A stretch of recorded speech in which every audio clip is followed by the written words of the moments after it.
ಒಂದು ಹೊಸ ಉದ್ಯಮ ಶುರು ಮಾಡುವಾಗ ತೆಗೆದುಕೊಳ್ಳೋ ಮೊದಲ ನಿರ್ಧಾರವೇ ಅದರ ಯಶಸ್ಸಿನ ದಾರಿನ ನಿರ್ಧರಿಸಬಹುದು. ಅಷ್ಟೊಂದು ಮುಖ್ಯವಾದ ನಿರ್ಧಾರ ಯಾವುದು ಗೊತ್ತಾ? ಅದು ತಮ್ಮ ಪೈಲಟ್ ಮಾರುಕಟ್ಟೆಯನ್ನ ಆರಿಸೋದು. ಬನ್ನಿ, ಈ ತುಂಬಾ ಇಂಪಾರ್ಟೆಂಟ್ ವಿಷಯವನ್ನ ಇವತ್ತು ಆಳವಾಗಿ ಅರ್ಥ ಮಾಡ್ಕೊಳ್ಳೋಣ. ಒಂದು ಅದ್ಭುತ ಐಡಿಯಾ ರೆಡಿ ಇದೆ, ಬಿಸ್ನೆಸ್ ಕೂಡ ರೆಡಿ. ಆದ್ರೆ ಇದನ್ನ ಎಲ್ಲಿ ಲಾಂಚ್ ಮಾಡಬೇಕು, ಜಗತ್ತಿನ ಯಾವ ಮೂಲೆಯಲ್ಲಿ ಶುರು ಮಾಡಬೇಕು?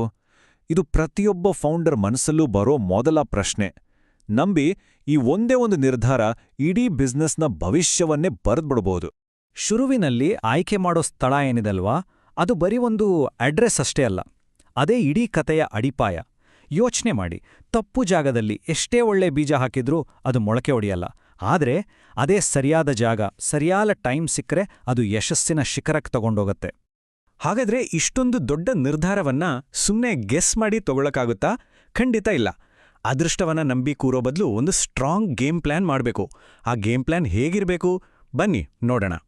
ನಮ್ಮ ಇಡೀ ಸ್ಟ್ರಾಟಜಿಗೆ ದಾರಿ ತೋರಿಸೋ ಒಂದೇ ಒಂದು ಪ್ರಶ್ನೆ ಅಂದ್ರೆ ಇದೆ. ದೊಡ್ಡ ಮಟ್ಟದಲ್ಲಿ ಸ್ಕೇಲ್ ಮಾಡೋ ಮುನ್ನ ನಮ್ಮ ಐಡಿಯಾವನ್ನ ಟೆಸ್ಟ್ ಮಾಡಿ ವ್ಯಾಲಿಡೇಟ್ ಮಾಡೋಕೆ ಇದು ಸರಿ ಇರೋ ಜಾಗನಾ? ಈ ಪ್ರಶ್ನೆಗೆ ಏನು ಉತ್ತರ ಸಿಗುತ್ತೋ ಅದೇ ನಮ್ಮ ಮುಂದಿನ ದಾರಿಯನ್ನ ಡಿಸೈಡ್ ಮಾಡುತ್ತೆ. ಸೊ ನಮ್ಮ ಮೊದಲ ಸ್ಟೆಪ್ ಸ್ಕೌಟಿಂಗ್, ಅಂದ್ರೆ ನಮ್ಮ ಪ್ರಾಡಕ್ಟ್ಗೆ ಸರಿಯಾದ ಮಾರ್ಕೆಟ್ ಯಾವುದು ಅಂತ ಹುಡುಕೋದು.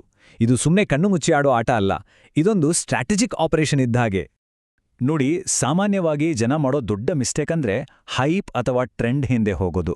ಅದು ತಪ್ಪು ದಾರಿ. ಅದರ ಬದಲು ಡೇಟಾನೇ ನಮ್ಮ ಗೈಡ್ ಮಾಡ್ಕೋಬೇಕು. ಡಿಮ್ಯಾಂಡ್ ಎಲ್ಲಿದೆ, ಕಾಂಪಿಟಿಷನ್ ಹೇಗಿದೆ, ಮತ್ತೆ ಆ ಮಾರ್ಕೆಟ್ಗೆ ಎಂಟರ್ ಆಗೋದು ಎಷ್ಟು ಈಸಿ, ಈ ಪಾಯಿಂಟ್ಸನ್ನ ಅನಲೈಸ್ ಮಾಡಲೇಬೇಕು. ಹಾಗಾದ್ರೆ ಆ 3 ಇಂಪಾರ್ಟೆಂಟ್ ಪಾಯಿಂಟ್ಸ್ ಯಾವುವು? ಮೊದಲನೇದು ಎಕ್ಸಿಸ್ಟಿಂಗ್ ಡಿಮ್ಯಾಂಡ್, ಅಂದ್ರೆ ಜನ ಆಲ್ರೆಡಿ ನಮ್ಮ ಥರದೊಂದು ಸೊಲ್ಯೂಷನ್ಗೆ ಹುಡುಕ್ತಾ ಇದ್ದಾರಾ? ಎರಡನೇದು ಕಾಂಪಿಟೇಟಿವ್ ಲ್ಯಾಂಡ್ಸ್ಕೇಪ್, ಅಲ್ಲಿ ಬೇರೆ ಯಾರೆಲ್ಲ ಇದ್ದಾರೆ, ಅವರ ಜೊತೆ ನಾವು ಸ್ಪರ್ಧಿಸೋಕ್ಕಾಗತ್ತಾ? ಮೂರನೇದು ಈಸ್ ಆಫ್ ಎಂಟ್ರಿ, ಆ ಮಾರ್ಕೆಟ್ಗೆ ಕಾಲಿಡೋಕೆ ನಿಜವಾದ ಅಡೆತಡೆಗಳು, ಅಂದ್ರೆ ರೆಗ್ಯುಲೇಟರಿ, ಕಲ್ಚರಲ್ ಅಥವಾ ಡಿಸ್ಟ್ರಿಬ್ಯೂಷನ್ ಪ್ರಾಬ್ಲಮ್ಸ್ ಏನಾದರೂ ಇದೆಯಾ? ಸರಿ, ಮಾರ್ಕೆಟ್ ಮ್ಯಾಪ್ ರೆಡಿ ಆಯ್ತು.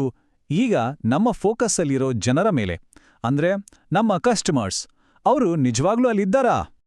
ಇಲ್ಲಿ ಒಂದು ತುಂಬಾ ಮುಖ್ಯವಾದ ಕಾನ್ಸೆಪ್ಟ್ ಇದೆ, target customer segment presents.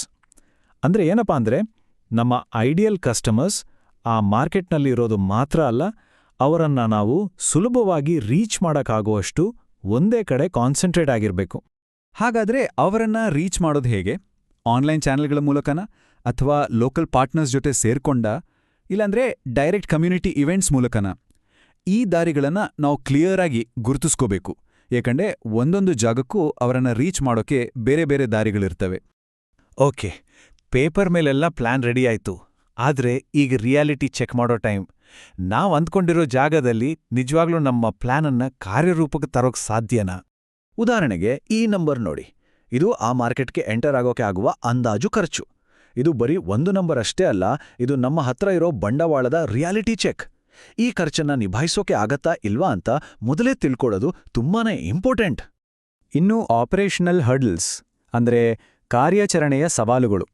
Local partnership secure ಮಾಡ್ಕೊಳ್ಳೋದು, ನಮ್ಮ ಸಪ್ಲೈ ಚೈನಲ್ಲಿ ವರ್ಕ್ ಆಗುತ್ತಾ ಅಂತ ಟೆಸ್ಟ್ ಮಾಡೋದು, ಮತ್ತೆ ಲಾಜಿಸ್ಟಿಕ್ಸ್ ಅನ್ನ ಕರೆಕ್ಟಾಗಿ ಪ್ಲಾನ್ ಮಾಡೋದು. ಇದರಲ್ಲಿ ಪ್ರತಿಯೊಂದು ಸ್ಟೆಪ್ ಕೂಡ ತುಂಬಾ ಕ್ರೂಷಿಯಲ್. ಸರಿ, ಪೈಲಟ್ ಶುರು ಮಾಡಕ್ ಮುಂಚೆ ಇನ್ನೊಂದು ಕೊನೆ, ಆದ್ರೆ ಅಷ್ಟೇ ಇಂಪಾರ್ಟೆಂಟ್ ಸ್ಟೆಪ್. ಗೆಲುವು ಅಂದ್ರೆ ಏನು, ಸಕ್ಸಸ್ ಅಂದ್ರೆ ಏನು ಅಂತ ಕ್ಲಿಯರ್ ಆಗಿ ಡಿಫೈನ್ ಮಾಡ್ಕೋಬೇಕು. ಇಲ್ಲಾಂದ್ರೆ ಈ ಪೈಲಟ್ ಸುಮ್ಮನೆ ಒಂದು ದುಬಾರಿ ಎಕ್ಸ್ಪೆರಿಮೆಂಟ್ ಆಗಿ ಉಳಿದ್ಬಿಡುತ್ತೆ. ನಾವು ಗೆದ್ವಾ ಸೋತ್ವಾ ಅಂತ ಗೊತ್ತಾಗೋದೇಗೆ? ನೋಡಿ, ಇದೇ ನಮ್ಮ ಪೈಲಟ್ ಸ್ಕೋರ್ ಕಾರ್ಡ್. ಇಲ್ಲಿ ಪ್ರತಿಯೊಂದು ಟಾರ್ಗೆಟ್ಗೂ ಒಂದೊಂದು ಅರ್ಥ ಇದೆ. ಫಾರ್ ಎಕ್ಸಾಂಪಲ್, 500 ಕಸ್ಟಮರ್ಸ್ ಬಂದರು ಅಂದ್ರೆ ಮಾರ್ಕೆಟ್ನಲ್ಲಿ ಡಿಮ್ಯಾಂಡ್ ಇದೆ ಅಂತ ಅರ್ಥ. $10,000 ರೆವೆನ್ಯೂ ಬಂತು ಅಂದ್ರೆ ಜನ ನಮ್ಮ ಪ್ರಾಡಕ್ಟ್ಗೆ ದುಡ್ಡು ಕೊಡೋಕೆ ರೆಡಿ ಇದ್ದಾರೆ ಅಂತ ಪ್ರೂವ್ ಆಗುತ್ತೆ. ಮತ್ತೆ ಒಂದು ಒಳ್ಳೆ ನೆಟ್ ಪ್ರೊಮೋಟರ್ ಸ್ಕೋರ್ ಅಂದ್ರೆ NPS ಬಂದ್ರೆ ನಮ್ಮ ಪ್ರಾಡಕ್ಟ್ ಮಾರ್ಕೆಟ್ ಫಿಟ್ ಆಗಿದೆ ಅಂತ ಕನ್ಫರ್ಮ್ ಆಗುತ್ತೆ. ಸೊ ಪೈಲಟ್ ಮುಗೀತು, ನಮ್ಮ ಕೈಲಿ ಈಗ ಡೇಟಾ ಇದೆ. ಈ ಡೇಟಾ ಇಟ್ಕೊಂಡು ನಾವು ನೆಕ್ಸ್ಟ್ ಕ್ರಿಟಿಕಲ್ ಸ್ಟೆಪ್ ತಗೋಬೇಕು. ಮುಂದಿನ ದಾರಿ ಯಾವುದು? ಸ್ಕೇಲ್ ಮಾಡೋದಾ, ಏನಾದರೂ ಬದಲಾವಣೆ ಅಂದ್ರೆ ಪಿವಟ್ ಮಾಡೋದಾ, ಅಥವಾ ಸ್ವಲ್ಪ ದಿನ ಪಾಸ್ ಮಾಡೋದಾ? ಪೈಲಟ್ ಆದ್ಮೇಲೆ ನಮ್ಮ ಜರ್ನಿ ಹೀಗಿರ್ಬೋದು. ನಾವು ಸಕ್ಸಸ್ ಆದ್ರೆ ಸ್ಕೇಲ್ ಅಪ್ ಪ್ಲಾನ್ ಅನ್ನ ಎಕ್ಸಿಕ್ಯೂಟ್ ಮಾಡ್ತೀವಿ. ಒಂದ್ ವೇಳೆ ಪೈಲಟ್ ಫೇಲ್ ಆದ್ರೆ ಡೇಟಾವನ್ನ ಅನಲೈಸ್ ಮಾಡಿ ಮಿಸ್ಟೇಕ್ಸ್ ಏನಾಗಿದೆ ಅಂತ ಸರಿಪಡಿಸ್ಕೋತೀವಿ. ಇಲ್ಲಿ ನಾವೇನ್ ಕಲಿತೀವೋ ಅದೇ ನಮ್ಮ ನೆಕ್ಸ್ಟ್ ಮಾರ್ಕೆಟ್ಗೆ ದಾರಿದೀಪ ಆಗತ್ತೆ. ಒಂದು ವಿಷಯ ನೆನಪಿರ್ಲಿ, ಫೇಲ್ ಆದ ಪೈಲಟ್ ಅಂದ್ರೆ ಅದು ಸೋಲಲ್ಲ, ಅದು ಮುಂದಿನ ಗೆಲುವಿಗೆ ಸಿಕ್ಕ ಒಂದು ವ್ಯಾಲ್ಯೂಬಲ್ ಲೆಸನ್. ಹಾಗಾದ್ರೆ ಈಗ ಪೈಲಟ್ ಮುಗಿದಿದೆ, ಡೇಟಾ ಕೂಡ ನಮ್ಮ ಮುಂದಿದೆ. ಈಗ ಮುಂದಿನ ನಡೆ ಏನು? ನಾವು ಚರ್ಚೆ ಮಾಡಿದ ಈ ಫ್ರೇಮ್ವರ್ಕ್ ಏನಿದೆ, ಇದು ಕೇವಲ ಒಂದು ಗೈಡ್ಲೈನ್ ಅಷ್ಟೇ. ಆದರೆ ಕೊನೆಯ ನಿರ್ಧಾರ ಅದನ್ನು ತಗೋಬೇಕಾಗಿರೋದು ಸಂಸ್ಥಾಪಕರೇ.